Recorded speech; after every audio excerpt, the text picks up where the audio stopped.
We're doing the biomechanics of hitting a baseball. We compared the differences between hitting in high school and in college. First of all, you have your stance. Stance should be no wider than shoulder width, a little bit wider than shoulder width apart. The load, you just want most of your weight to be on your back leg so you can transfer it to your front leg. Stride needs to be just a little step towards the pitcher. Then you have your swing phase, and then you have your elbow extension, which is where you get your wrist power and everything into that.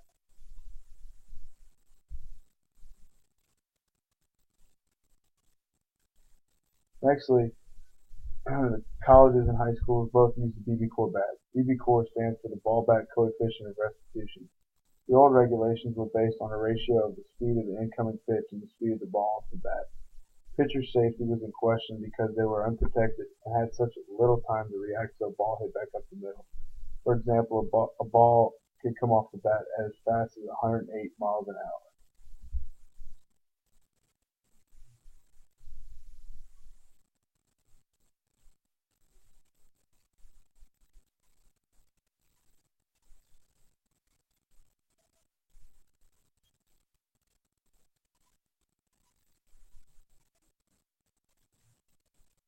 Coefficient of restitution for a BB core bat are slightly higher than that of a wooden bat. The ball speed slowed down 5% off the BB core bat. Also, the sweet spot went from being 5 inches on the barrel to 3 inches on the barrel.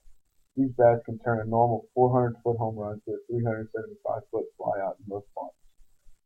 And we have a YouTube link that has sports science from ESPN that did a special on the BB core bat. These are the psychological aspects of hitting. As you can see, significant to the game being played, noise factors play a role, and the whole mental side, whether it be who the opposing pitcher is, your approach to the play, scouting report, and how you did in your previous at-bats, can also have an effect on what you do at the plate.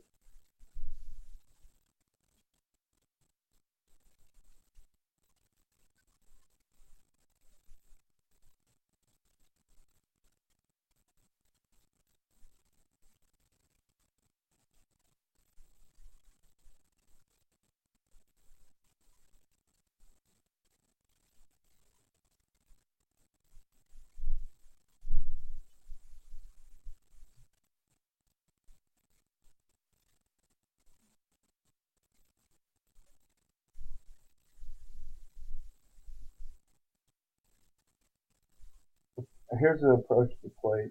I interviewed 2 Division I hitters, and their approach is pretty simple. Both of them stated that before they step in the box, the number one thing they're looking for is a fastball, unless it is a 2-strike count. Then they go into what's called a 2-strike approach. This is when they look for anything off speed, such as a curveball, changeup, slider, knuckleball even, and then they just react to the fastball if they see it. He also stated that having a scouting report does not affect their approach to the plate. They still look fastball every pitch.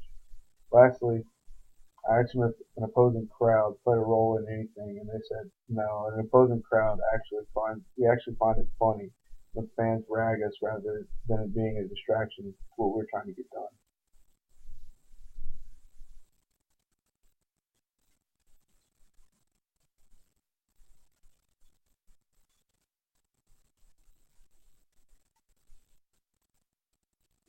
And here is a video of one of the Division I hitters hitting off of a tee. As you can see, he had very good bat speed and everything like that. Benefits of strength and endurance training.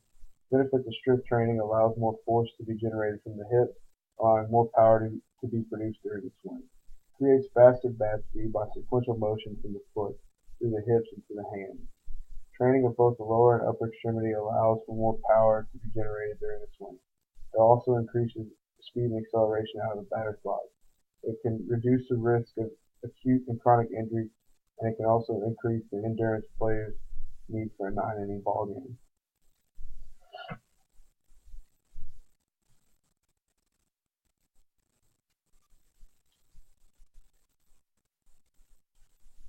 Interview of a high school hitter. His general approach at the plate is to try and kill the baseball. Then when I get 2 strikes, I choke up and put the ball in play. Like the college hitter, the crowd does not play a factor because they tune the crowd out. And a scouting report does affect his approach because he knows when he has to be more aggressive and when he just has to just choke up and put the ball in play.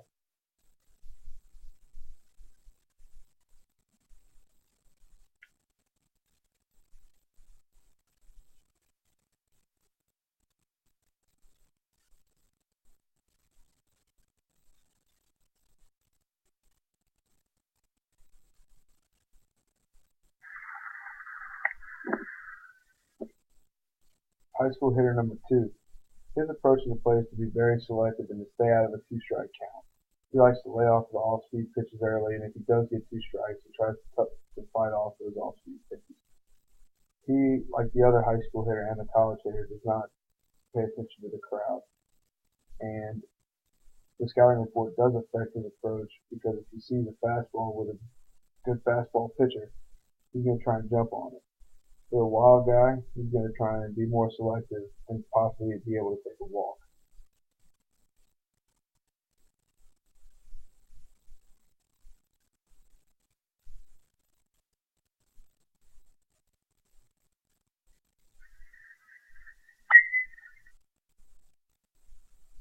Here are some of the differences between strength and conditioning in high school and college. As you can see, the endurance training is done only in the preseason for high school athletes as well, or for college athletes, it's more of a job. It's a year-round thing. Also, in high school, your best athletes usually play multiple sports. In college, it's just more than likely it's a one-sport thing. Also in college, there's an organized weightlifting program with their own strength coach.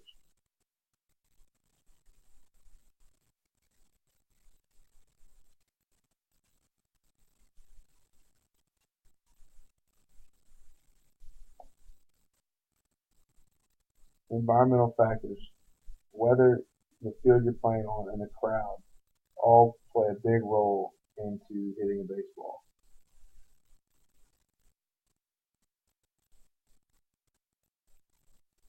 Here are facts about weather. Wind direction can affect how the ball travels and how confident a player feels. When the temperature drops below 60 degrees, the exterior of the shell of the baseball tightens up and gets hard. Elasticity is also lost, resulting in a loss of energy. Also, the bats can crack when the temperature decreases, and thinner air creates less frictional force on the seams of the ball as it travels through the air. The best conditions that we found that the weather has to be warm, low pressure, and it has to be humid. The lower the pressure, the thinner the air. And the thinner the air, the ball can travel a longer ways.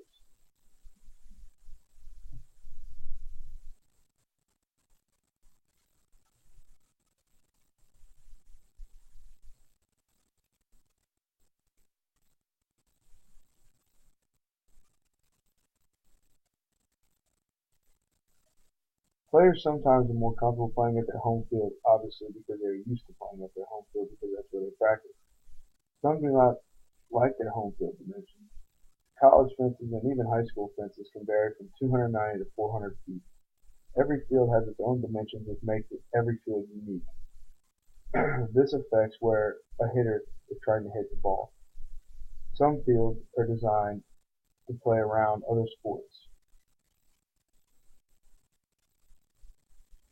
As you can see by the picture below, that field is very unique in its dimensions.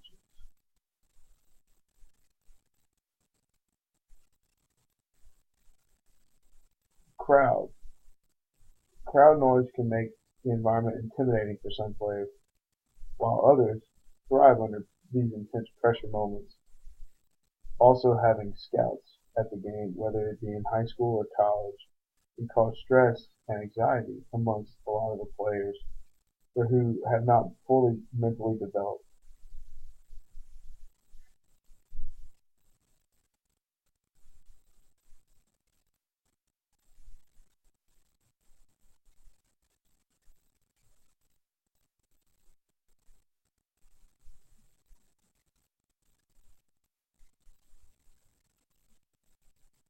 The equipment that high school and collegiate hitters use are usually the aluminum bats. Well, like I discussed earlier, the BB core bats.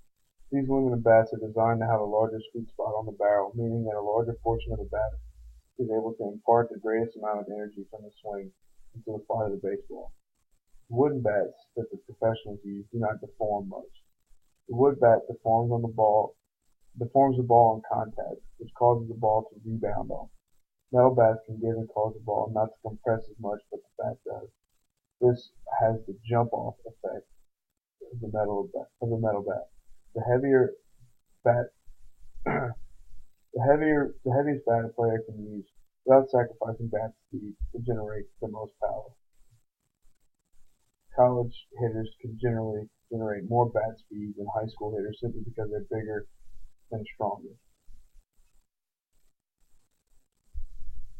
This is the end of our video.